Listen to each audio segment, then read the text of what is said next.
Olá, a jornalista Kátia Xavier, nossa entrevistada de hoje, acredita que a leitura deve começar no berço. Para isso, desenvolveu todo um programa chamado de aletramento materno, onde trabalha a alfabetização de crianças de poucos meses. Qual o resultado deste esforço? Esta é uma das questões que conversamos com Kátia. Na dica de leituras, a prosa refinada de Eliane Brum, autora de 1 a 2, e de Teresa Veiga, que escreveu Uma Aventura Secreta do Marquês de Brandomim. O Leituras conversa agora com Kátia Xavier.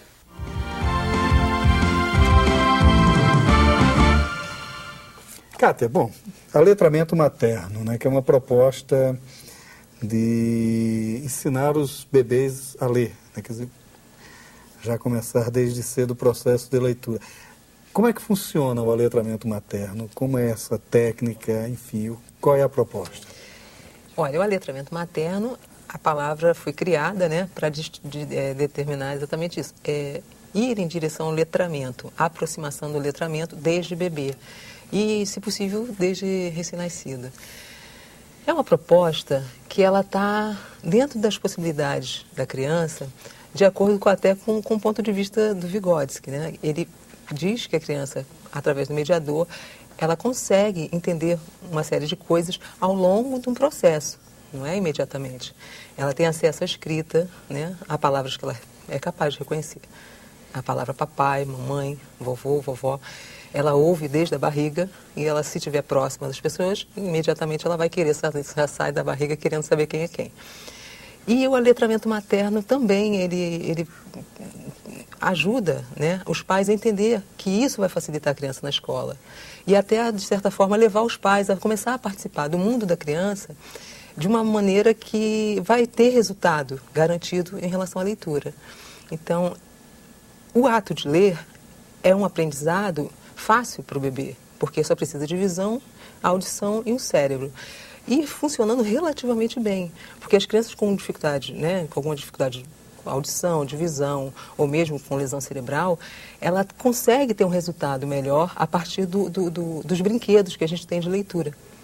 Agora, isso de certa forma não é um atropelo ao processo natural, porque a leitura ela acontece ali normalmente, sei lá, ela começa a ser alfabetizada ali aos 3, 4 anos, por aí. É que mais ou menos quando a criança começa a ser alfabetizada. Quer dizer, começar esse processo lá, desde o berço, não seria de certa forma agressiva a essa criança? Não, o alfabetizar a gente usa também muito com a técnica, pensa em como a técnica é normalmente utilizada. A partir de letras. A gente vai partir de palavras. E a palavra é uma coisa natural, ela faz parte da vida da criança desde muito tempo, desde mesmo na barriga da nossa sociedade. Então, ela vai construir conhecimento daquilo que existe, da coisa concreta. Então, a palavra papai e mamãe só vai ser escrita na língua portuguesa da forma que ela vai estar vendo. E ela pode ver até, inclusive, outras línguas. E isso vai facilitar também o desenvolvimento dela. E não é natural a criança aprender a ler depois. O problema que está sendo criado, que eu acho que está havendo muito na educação crônico, foi justamente numa época que houve desvincularam, né? Aliás, vincularam o ato de ler ao aprendizado da leitura com o aprendizado do ato de escrever. Com 6 anos de idade, a criança tem que ter capacidade motora para fazer, inclusive rebuscadamente, umas palavras. Ela tem facilidade até para fazer isso com 6 anos. E para aprender a ler, ela não precisa de nada disso, ela só precisa olhar para a palavra, entender que aquilo ali significa uma coisa e trabalha-se o tempo todo com significado, contextualizando, com o universo da criança, brinquedos, vestuário, enfim, tudo aquilo que o bebê é capaz, ele gosta de coisa concreta, ele quer pegar nas coisas a partir de 8 meses, né? Então ele vai pegar a palavra papai e vai dizer, o papai gosta de beber guaraná. Ou mate, ou água, a gente não vai falar outra coisa que não é adequada, ou que não seja adequado para a criança. Então, a gente orienta a fazer coisas sempre com a escrita, brincando, lúdico, né, o tempo todo lúdico, e ela vai construir, primeiro imitando o gesto, e entendendo que aquilo é uma coisa que está escrito. Com 1 aninho, a criança quase já fala, porque a criança começa a discussão também sobre a fala. A criança fala limão, praia, com 8 meses, se ela estiver ali, em contato com essas palavras. Então, para ela, se ela for, ela está tendo contato, ela está tendo, e aí dentro de um tamanho adequado visualmente para que ela aprenda, entenda o que ela está sendo proposto. Agora, de certa forma, está se formando leitores, tudo bem. Uma certa intimidade dessa criança com o processo de leitura, tudo bem. Agora, quando ela chega à escola, né, porque aí tem a formação normal escolar, ela chega como uma leitora, ela se destaca como leitora, ela torna-se uma leitora ali naquele momento? Ela torna-se uma leitora a partir de fato 3 anos. Então ela entra, na verdade, numa compulsão por leitura. Ela adora as historinhas infantis, inclusive o universo nesse período é interessantíssimo, né, de leitura, e ela explora todas, inclusive eu brinco até que meus filhos liam, né, Monteiro Lobato sem figurinha, bem grosso, e adoravam, ficavam encantados. Por quê? Porque essa possibilidade que eles tiveram de aprender a ler com tenra idade fez com que aflorasse esse interesse e compreendesse, porque esse aprendizado da leitura também organiza as ideias.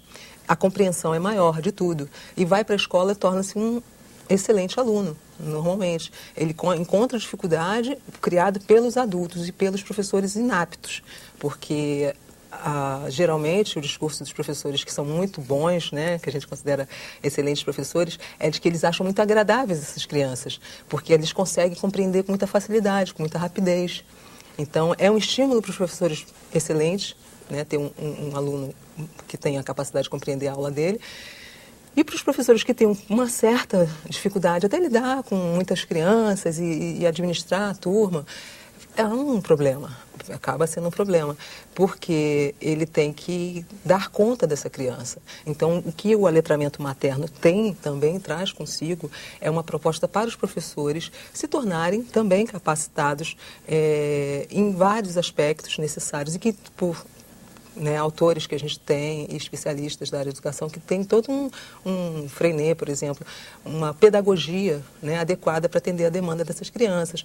Youssef Renzulli, que é da área de enriquecimento escolar, né, porque é mais voltado para crianças com altas habilidades de superdotação. E aí a criança fica assim, ela fica realmente mais interessante, entendeu? E para alguns não tanto. Algumas pessoas consideram crianças implicantes, muito críticas. E a ideia é fazer com que esses professores comecem a perceber que não é bem. Elas não precisam ser discriminadas, elas têm que ser aceitas. E esses professores podem melhorar, eles podem ter uma qualidade que vai fazer diferença também para eles, né, na vida deles enquanto professores. Em 63, quando o Paulo Freire formou a primeira turma de alfabetização pelo método Paulo Freire, em Angico, no Rio Grande do Norte, a primeira turma foi diplomada pelo presidente da República à época, que era o João Goulart, e participou da festividade Castelo Branco, que era o comandante do 4º Exército naquela época. E quando ele terminou de ver a cerimônia, ele disse a Paulo Freire: "Vocês estão criando cobra para morder nosso pé." Então a leitura sempre foi vista com perigo. Sempre um perigo essa coisa de leitura. Agora, nas crianças também não seria diferente, né?